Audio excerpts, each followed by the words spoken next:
വിശുദ്ധ ഖുർആൻ ഒരേ സമയം മനുഷ്യൻ്റെ ചിന്തയോടും ബുദ്ധിയോടും സംവദിക്കുന്നത് പോലെ മനുഷ്യൻ്റെ കൽബിനോട് കൂടി സംസാരിക്കുന്നതാണ്.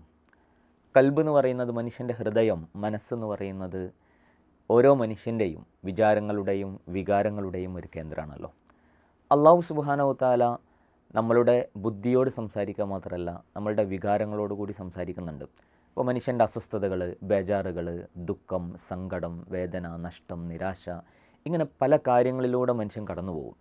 ഈ കാര്യങ്ങളിലൂടെയൊക്കെ കടന്നു പോകുന്ന മനുഷ്യനോട് അള്ളാഹു ഇങ്ങനെ സംസാരിക്കുന്നത് കാണാൻ കഴിയും. അതുകൊണ്ടാണ് ഖുർആന് ഷിഫയാണെന്ന് പറയുന്നുണ്ട്. അത് ഷിഫയായിട്ട് കൂടിയാണ് ഖുർആൻ നിങ്ങൾക്ക് ഇറക്കിയതെന്നാണ്. മനുഷ്യൻ്റെ അസ്വസ്ഥതകൾക്കും വേദനകൾക്കുമുള്ള ഷിഫ വിശുദ്ധ ഖുർആനിലുണ്ട്. ഇപ്പോൾ ഉദാഹരണം പറഞ്ഞാൽ, ഇപ്പോൾ ഒരു മനുഷ്യന് അവനിഷ്ടപ്പെടാത്ത ചില കാര്യങ്ങളിൽ ചെന്നുപെടാറുണ്ട്, അല്ലെങ്കിൽ അവൻ്റെ ജീവിതത്തിൽ ആഗ്രഹിക്കാത്ത പല കാര്യങ്ങളും സംഭവിക്കും. സാധാരണ അങ്ങനെ സംഭവിക്കുമ്പോൾ മനുഷ്യന് ബേജാറായി പോകും, അസ്വസ്ഥനായി പോകും, ചിലരൊക്കെ ഡൗണായി പോകും.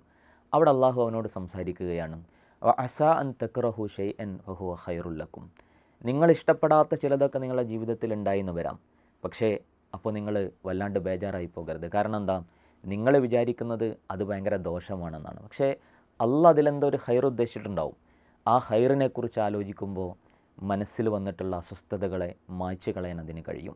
അതുപോലെ തിരിച്ചും അള്ളാഹു സുബ്ഹാനഹു വ തആല പറയുന്നുണ്ട്, നമ്മൾ ആഗ്രഹിക്കുന്ന ചില നന്മകളുണ്ടാകും. ആ നന്മ കിട്ടാൻ വേണ്ടി ഒരുപാട് നമ്മൾ അധ്വാനിക്കും, ഒരുപാട് പരിശ്രമിക്കും, അതിനുവേണ്ടി പ്രാർത്ഥിക്കും, പക്ഷെ അത് കിട്ടാതെ പോകും. അത് കിട്ടാതെ പോകുമ്പോൾ ആളുകൾ അസ്വസ്ഥരാകും, നിരാശരാകും. അവിടെ അള്ളാഹ് നമ്മളോട് പറയാണ്, വ അസാ അൻ തുഹിബ്ബു ഷൈഅൻ ഹുവ ശർറുൽ ലക്കും.